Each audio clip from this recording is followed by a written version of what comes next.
Everyone, I'm Glenda, and it's great to have so many of you participating in this webinar tonight. I'm going to provide you with some ideas on how to support your students to deconstruct questions and deconstruct stimulus material. And then I'll hand over to Marg, and she'll show you the construction phase, how they will construct their responses. Now, we're all aware that most HSC questions start with a verb and have a core. The verb tells us how to answer the question. And examples are, as you can see on the slide, compare and explain. Now, according to the NESA glossary of terms, the verb compare tells us that we need to provide similarities and differences. For example, a question might be, compare the function of chloroplasts and mitochondria. The verb explain is one that is really used quite often in HSC exam questions. And today I'm going to use an example of a past HSC question that uses the verb explain, and it's linked to stimulus material in the form of an image or illustration.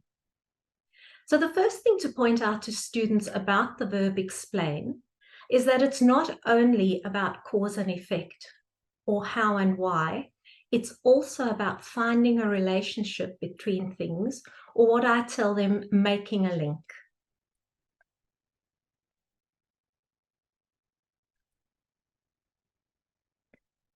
Now, question 28 from the 2020 HSC exam is the one that I'm using today, and it asks students to explain the misunderstanding of meiosis in the model.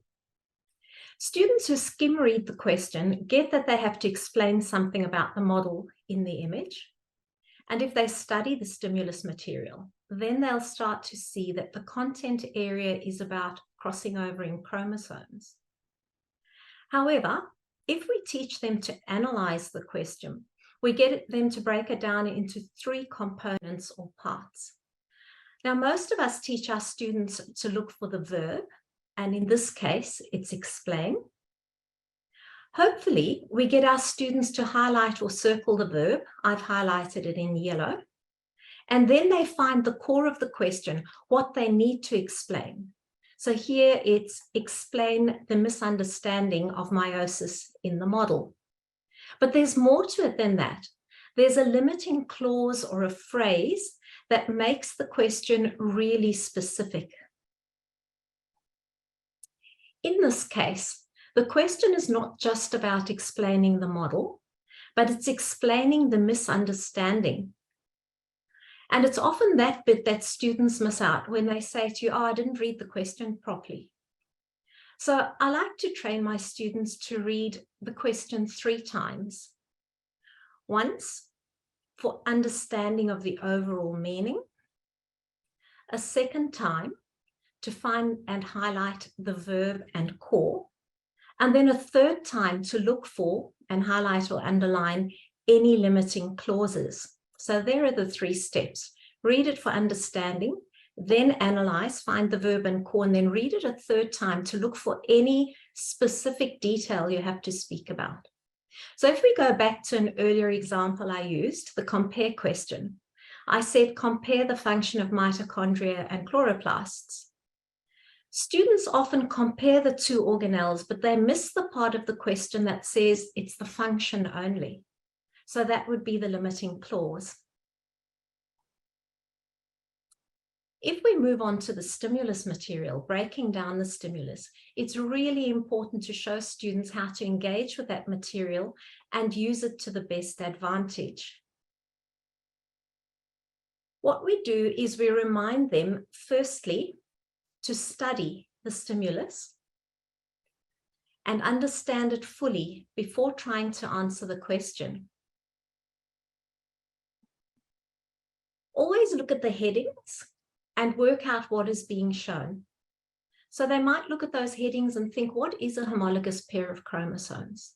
And if they can work that out, it's 2 similar chromosomes, one paternal and maternal. Then they look at the diagram. How has a chromosome, a homologous pair of chromosomes, actually been represented? Now, we encourage students to look for clues in the stimulus material. So they might say, oh, why is there a key? I can see there are two different shadings, so that must be important. And then they might use the key to work out what do the shadings mean. There's then a chance that they'll actually identify the misunderstanding that they need to explain. You may have identified this misunderstanding already. I'm going to hand you over to Marg now, and she'll go into a bit more detail and show you how you can support your students to write a good response. Over to you, Marg. Thanks, Glenda, and thank you, Glenda, and welcome to everybody. I'll just clear up about my position as a SOM. I have been a SOM. I finished my SOM duties 2 years ago. And I have been a senior marker for many, many years. Now, we'll just continue on with what Glenda was talking about with constructing these answers. And the question is there again for you. Now, Glenda was talking about the clues, and the first clue there is the key. To look at the key, it indicates the maternal and paternal chromosomes, and it's got different shadings there indicating that. So if the students look at that, they may be able to work out what's happening there with the homologous chromosomes. The part of the model that shows the homologous chromosomes paired is where they needed to concentrate there with the stimulus. Now, lots of students didn't do that when that question was actually in the exam, but this is where the clues come in. And looking at that clue, it shows that each of those chromosomes have a chromatid or arm in a different color shading. So this demonstrates in the model that there is a paternal chromatid attached to a maternal chromatid in each of the chromosomes in the homologous pair. And that is where the misunderstanding occurs. So the very first thing the students needed to do was identify that misunderstanding. And so in their response, the first thing that they may do when they're constructing this response is that they should identify that misunderstanding. So they would need to speak about that, clearly identifying what the misunderstanding is. Then they need to go on to explain this misunderstanding.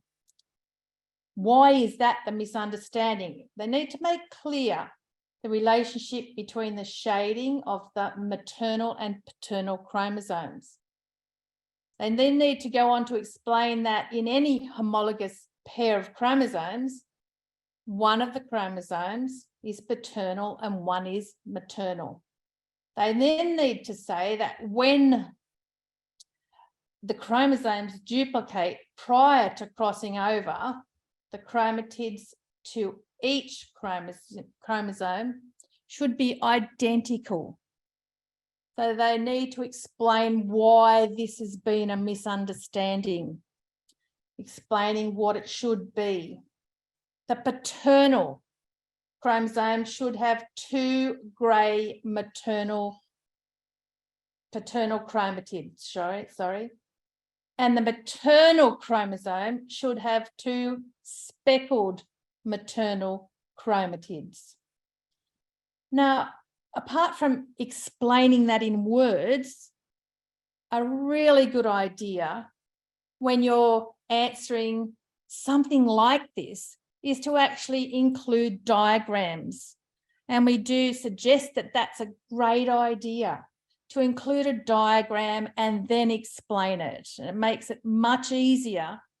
Not that many students include diagrams. So including them in this case would make that so much easier to explain. So so then you need to also continually refer to your stimulus material. So our next example here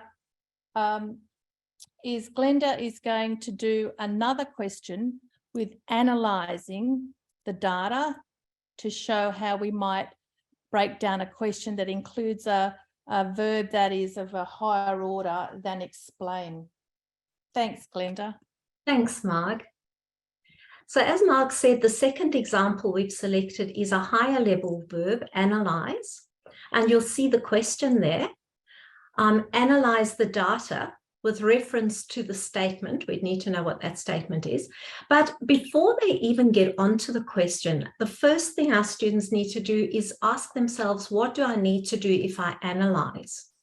And the Nessa glossary says it's identifying components and the relationship between them, draw out and relate implications. So once again, they'll look at that question, look at example 2, and this time I'm going to ask you to analyze an analyze question. I know it's a bit much, but if you were to decide which is the verb, probably easy, and then look at the core part, the content, and then try and find the limiting clause, the bit that you think makes that question specific or your students might miss. I'm not going to give you the answer now. We'll come back to that question, but in the next slide, we will actually look at how we draw out and relate the implications. So let's have a look at the next slide now. The question I've chosen doesn't only have a higher order verb, analyze, it's got quite a lot of stimulus material. So there's what you see on this slide, and there's even more on the next slide before we get to the question.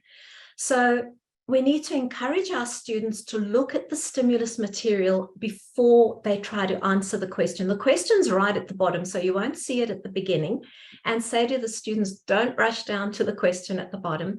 Analyze, start looking at the stimulus material and break it down. And the first thing they need to do is read all of the information. If text is provided, it's important. And if it's followed by any diagrams, graphs, tables, etc., they need to analyze that. So step 1, they read and look for clues in the text. And Marg will go into detail about the clues in that text when she shows you how they're going to write their response. Step 2 is to analyze the graphs. And we can break this down for our students into further steps. So how do we analyze a graph? The first thing we do is read the headings. So our students will look and say, okay, so we're comparing vaccinated with unvaccinated. And it's on the other side, the cases of measles. We recommend they read the titles on both axes. So that will help them to understand independent, dependent variable. But even if they just read vaccinated, unvaccinated, and number of cases of measles, they've got some understanding of what's going on. Then we encourage them to actually look at the scales that have been used. So they can analyze, this runs from October 82 to October 85 on both graphs. And once they understand the headings, the axes, and the scales, only then do they begin to compare the two graphs.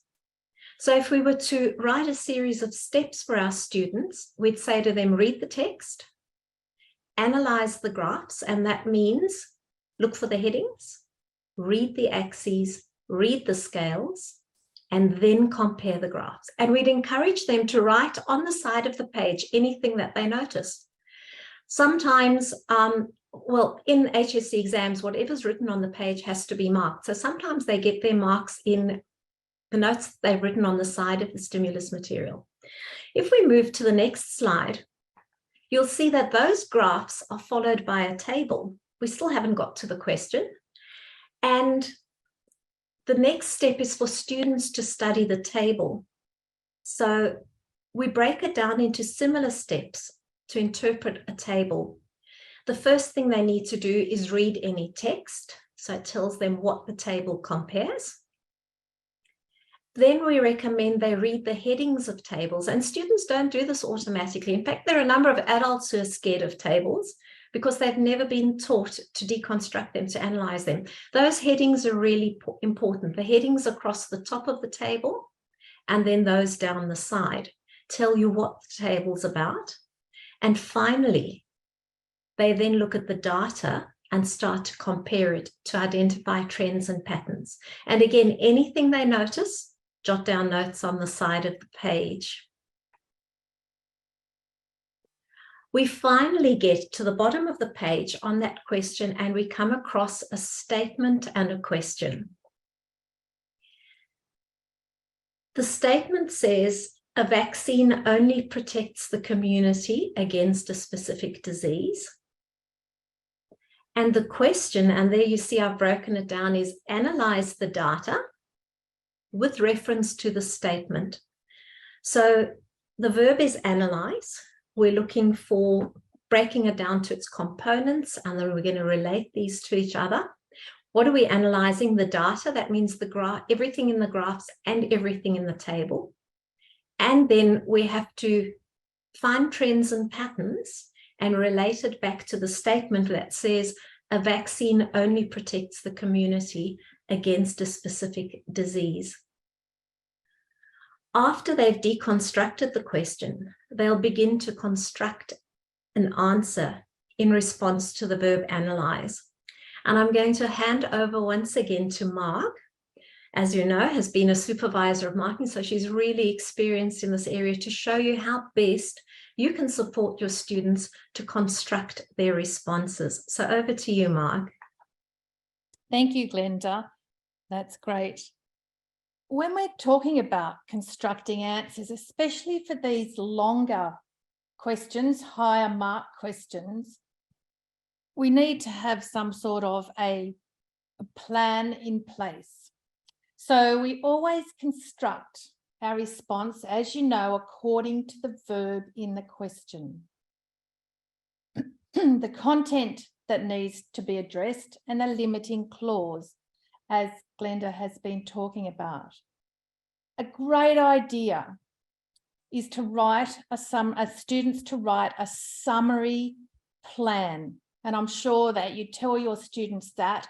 And as Glenda said, so many students, they've written a summary plan on their paper and the markers are marking it. They mark that plan and so many students receive marks for what's in that plan, even if they haven't followed through totally with that in their response.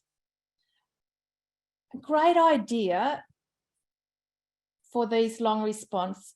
Students often have difficulty writing these. So I always say to my students, you need to start off simply. Now, sometimes there might be some biological terms used in a longer question. And so if they start off simply, they can define those terms and often they then know where to go or gives them a better idea. In this case, we don't have really the terms, but what we've got here is a whole lot of data that needs to be analysed. And so they can start off with the most obvious pattern that can be seen. And as Glenda also pointed out, if stimulus material is included, the students should always refer to it in the response to support their arguments and conclusions. Lots of times, students can use those tips to then get on to construct their answer. Okay. Now, when we're having a look at this question, the most obvious conclusion or pattern that can be gleaned from this data is that the measles vaccine protects children against contracting measles. So there's a simple start. Most students would be able to get that pattern from looking at the two graphs. So if they put in a simple statement that gets them going, every time they talk about, make a statement, they need to support that with information from the stimulus material. And it's important here to note as well that they've been asked to analyse. So when we're analysing data, we're not just regurgitating it. They have to show some engagement with the data and talk about it in terms of patterns that they're seeing, and not just to totally just regurgitate what's there. So they could then support that simple statement by saying the graph shows that the incidence of measles in vaccinated children is very low, sometimes zero. They've interacted with that data. This is very different from the unvaccinated children, where there is a cyclical pattern of cases each year, peaking in March and in much greater numbers than the vaccinated children. So this has shown an analysis of the data. We have started off simply by giving a simple statement. We've supported that by analysing the data and providing support for that simple statement. We then go to the next support for the statement. So in that stimulus material, there's always clues, as we talked about. There's clues. There's a written section above the graphs. And if the students read that, hopefully they can then think, well, that information is included for a reason. So stimulus, all the stimulus material that is in the question is included for a reason. So the students have to be able to then relate that to some of the statements that they are making. So we continue with the support for that simple statement by having a look at that written information that is talking about the study, the size of the study, and that the participants have been matched. And that then they'd be able to provide support for that simple statement by referring to this in a way, as I've indicated on there, since the children have been matched for age and other social factors, it is likely that the vaccine is responsible for the differences. So they talked about the vaccine reducing the cases of measles. The study that was providing that information, the way it's been constructed, you are able, the student should be able to say that that study has been constructed in such a way that if there's a difference, the vaccine was responsible for that. So that continues the support for that simple statement. So now we have the next piece of the stimulus is that table. So there's even more support in this table for that simple statement that the students made at the beginning of their answer. And they can use this information in this part of the stimulus to provide that support. The table supports this conclusion in that only 2 unvaccinated children died of measles compared with, that should say vaccinated, so sorry, compared with 40 deaths in the unvaccinated group. So only 2 children that had been vaccinated died, whereas 40 that had been unvaccinated died. So our table, number of deaths, more support for the fact that the measles vaccine protected those children. So this is all in our first paragraph. We've made a simple statement. We've provided support for that statement from the graphs.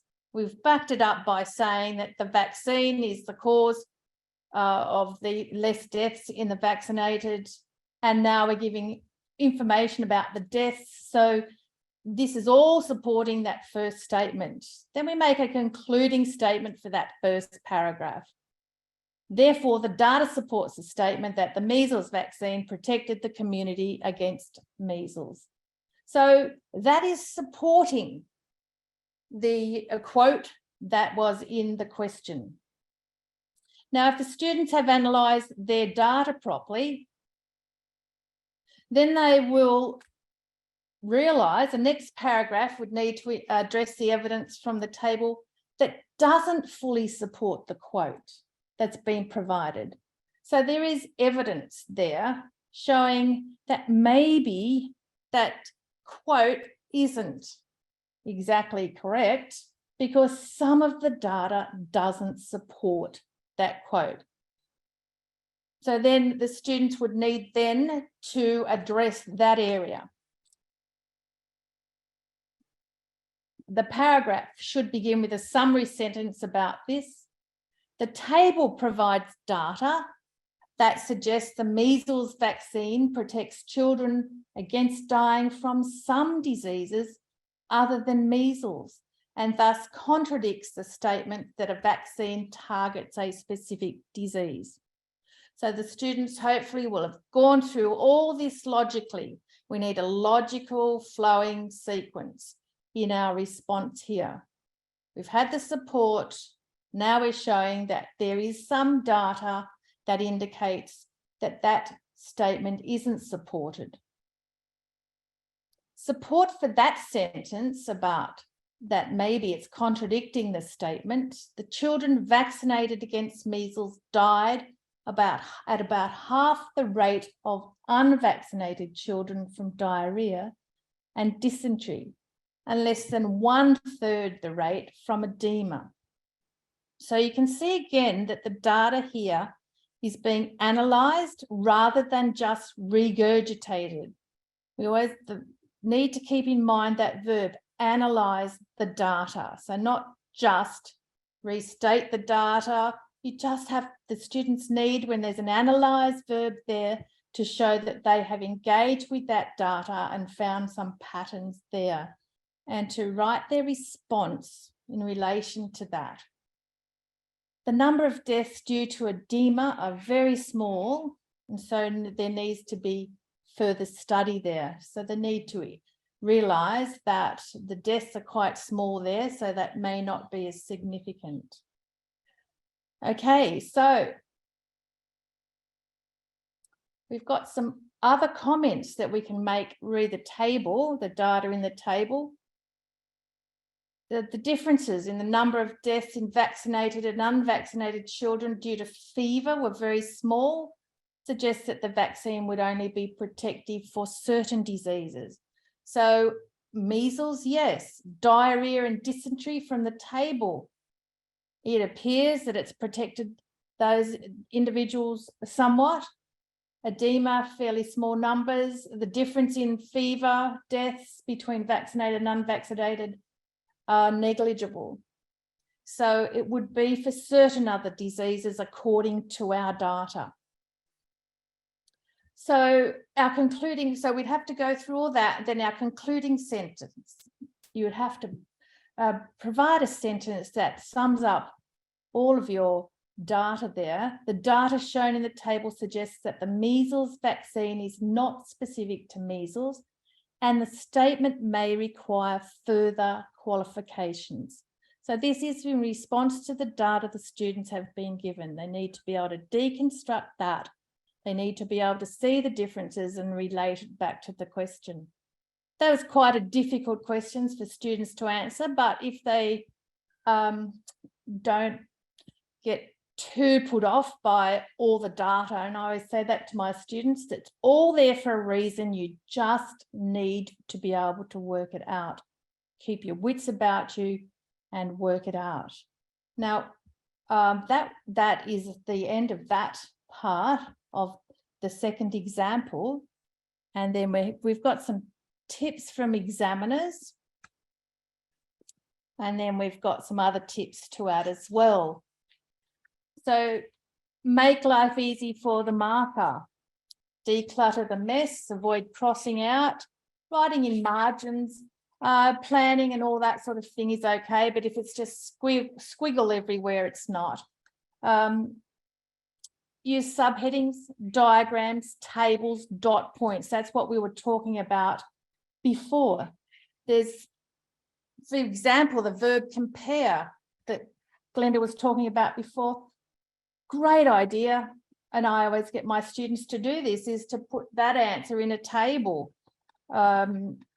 With the first column would have to be the characteristics they're going to compare, and then they fill in the table, and it becomes very clear, much easier for the marker to mark when they have clear, clear writing, but tables do a great job of summarizing that information. Subheadings, fantastic.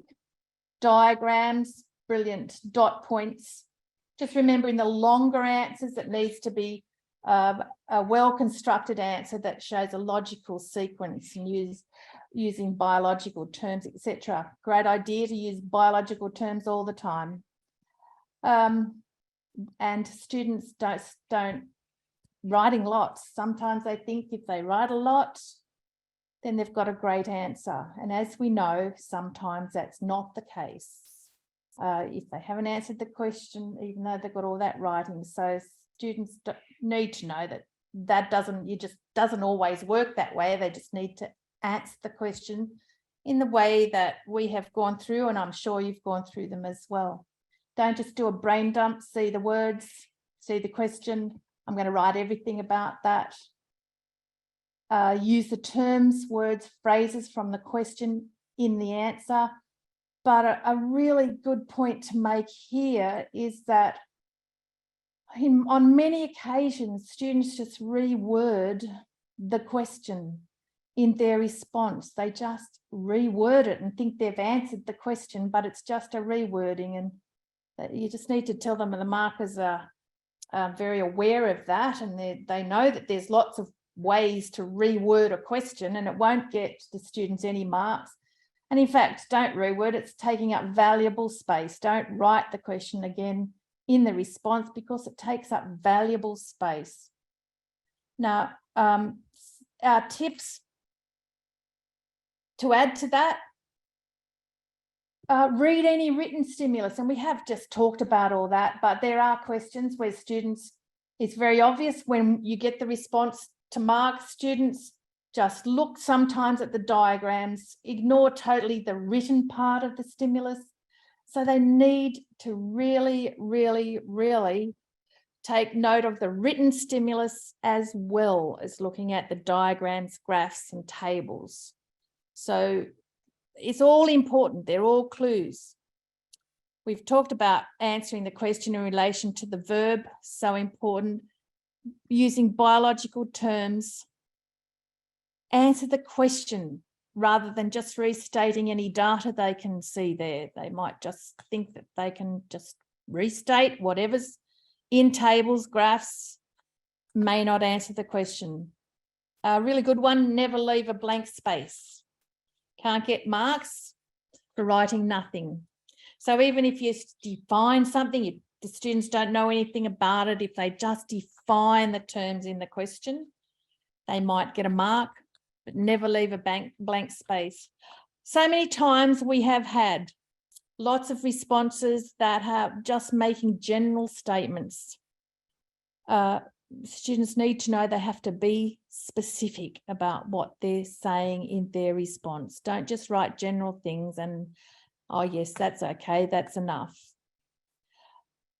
Oh, I've just talked to you about that last one. Another really good point for students to try and help them in the way in which they should answer a question is when they're reading that question, they should know their work well enough that they should be able to relate that question to the part or parts of the syllabus that question may be referring to, and that sometimes gives them an idea about where they might need to go with their response.